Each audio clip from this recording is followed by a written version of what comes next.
ერთი ძალიან საინტერესო დაკვირვება მაქვს აი ამ პროცესში.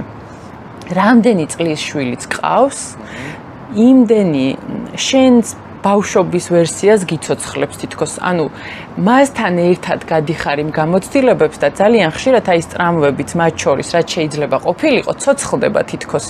1 წლის ასაკში 2, 3 და ასე შემდეგ, აი თინეიჯერობის სკოლის პერიოდი, ხო, თუ სადღაც რაღაცა და ამას რო უყურებ, ეს ყველაფერი ცოცხლდება.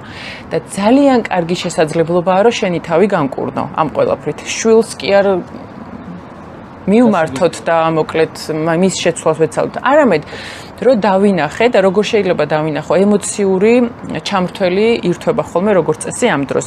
გავბრაზდი, აგრესია მაქვს, მოვიწყინე, ან სხვადასხვა ემოციები, რომელსაც ვერ ვხსნი. აი რატო შეიძლება? კი. როგორ შეიძლება მივხვდე რომ რაღაც გამიცოცხლდა ამ დროს და ჩავიხედო რომ რა ხდება ახლა ჩემს თავში, რას მახსენებს, რა ხდებოდა ჩემს ცხოვრებაში ამ ასაკში. ვიკულიო, საკუთარ თავში ჩავიხედო, ის დავხურო და თუ მარტო ამას ვერ ვაკეთებ, როგორც თქვი, არსებობენ სპეციალისტები, ვინც შეიძლება რომ ამაში დაგვეხმაროს და ამით გავუწევთ ყველაზე კარგ სამსახურს ჩვენ შვილებს.